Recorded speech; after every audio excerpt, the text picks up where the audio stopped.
یہ ایرانی پاسداران انقلاب کی طرف سے بیان جاری کیا گیا ہے۔ تھوڑی دیر پہلے جو ہے وہ ایک اور بڑا سخت بیان جاری ہوا تھا نیتن یاہو کی طرف سے، اسرائیل کی وزیر اعظم کی طرف سے۔ اس نے ان کا یہ کہنا تھا اسرائیلی وزیر اعظم کا کہ میری قیادت میں اسرائیل ایران سے لڑتا رہے گا۔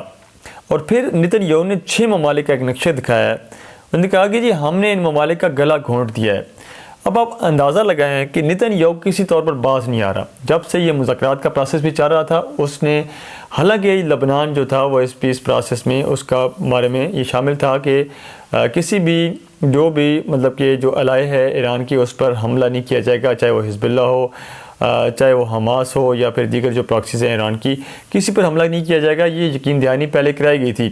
لیکن اس کے باوجود اسرائیل نے لبنان پر حملے کیے ہیں، جو کہ واضح کوشش تھی اسرائیل کی طرف سے کہ جتنا بھی پیس پروسیس ہے اس کو سبوتاج کیا جائے۔ میرے پاس ابھی بہت ساری خبریں ہیں کہ اس کے جواب میں جو ایک بڑا ہی سخت بیان ترکی کی طرف سے بھی آیا ہے۔ رجب طیب اردوان نے بہت ہی بڑا بیان دیا ہے آج، اور رجب طیب اردوان کا یہ کہنا تھا کہ جس طرح ہم کاراباخ میں داخل ہوئے ہیں، جس طرح ہم لیبیا میں داخل ہوئے، ہم اسرائیل کے ساتھ بھی بالکل ویسا ہی کر سکتے ہیں۔ ایسی کوئی وجہ نہیں کہ ہم ایسا نہ کریں۔ یہ یقیناً ایک شاکنگ مومنٹ ہوگا اسرائیل کے لیے، کیونکہ اسرائیل کم از کم ترکی سے یہ ایکسپیکٹ نہیں کرے گا، کیونکہ ترکی کے ساتھ اسرائیل کے آپس میں ایک جیسے کہہ سکتے ہیں کہ آپس میں سفارتی تعلقات بھی ہیں، اور بہت ساری خبریں ہیں جس پہ میں ابھی آگے اپنے ویلاگ میں ڈسکس کروں گا۔ تو اگر ناظرین آپ نے ابھی تک اگر یہ ویڈیو کو لائک نہیں کیا تو براہ مہربانی ویڈیو کو لائک کر دیں، چینل کو سبسکرائب کر دیں اور بیل آئیکن کا بٹن ضرور دبائیں۔ تو ناظرین بات یہ ہے کہ آج جے ڈی وینس جو ہے وہ صبح جب روانہ ہوئے اس سے پہلے انہوں نے ایک چھوٹی سی پریس کانفرنس کی۔ اس میں ان کا کہنا تھا کہ جی ہم اس میں لیکن اس پریس کانفرنس کا جو لب لباب تھا وہ 2 باتیں تھیں۔ ایک تو انہوں نے کہا جی کہ ہم نے اپنی سب سے جو بہترین آفر ہے وہ ٹیبل پہ رکھ دی ہے، اور دوسری انہوں نے جو بات کی کہ اگر یہ مذاکرات کسی طرح کامیاب نہیں ہوتے تو اگر جتنا یہ برا امریکہ کے لیے ہوگا اس سے کہیں زیادہ برا ایران کے لیے ہوگا۔ اب اس میں 2 باتوں 2 مطلب سمجھ آتے ہیں، جس طرح بھی کوئی مطلب لے لے۔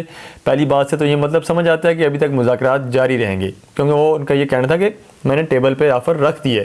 اس کا مطلب یہ نہیں تھا کہ ہماری آفر ختم ہو گئی ہے یا چیزیں وائنڈ اپ ہو گئی ہیں، نہیں۔ دوسری بات جو ہے وہ جو دھمکی امیز بات تھی، اس کو دیکھا جائے تو لگتا ہے کہ مذاکرات ناکام ہو چکے ہیں، اور اس کے بعد اب جو کہانی ہے وہ کشیدگی کی طرف جائے گی۔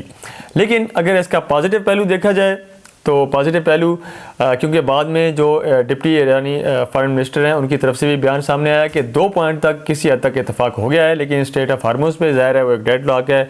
اس کے علاوہ ظاہر ہے کہ ایٹمی جو پروگرام ہے اس کے حوالے سے بھی بہت زیادہ معاملات ابھی تک چل رہے ہیں۔ اسی طرح کہ ڈونلڈ ٹرمپ نے جو 2-3 دن پہلے ایک سخت بیان دیا تھا، اس نے کہا تھا کہ اگر اس کو دیکھیے تو اس نے کہا تھا کہ اگر کسی بھی وجہ سے صورتحال غیر متوقع ہوئی تو ایران پر پہلے سے زیادہ بڑے اور طاقتور حملے کیے جائیں گے۔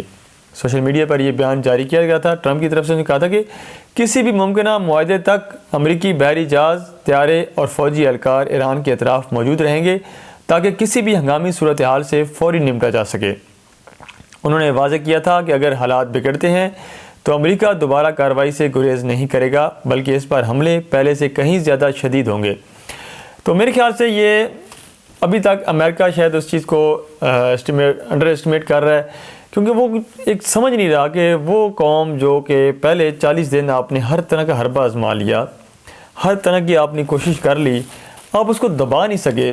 ابھی تک کوئی تصور بھی نہیں کر سکتا تھا کہ جب آپ نے کچھ دن پہلے علی خامنہئی کو نشانہ بنایا کہ اس طرح سے چیزیں ٹیبل ٹاک پر بیٹھ کے آمنے سامنے ہو رہی ہوں گی، اور پاکستان نے بڑی انتھک کوششیں کی ہیں۔ اس میں فیلڈ مارشل عاصم منیر صاحب کا، اس میں آپ کے وزیر اعظم صاحب کا، اس میں وزیر خارجہ کا بڑا کردار رہا ہے۔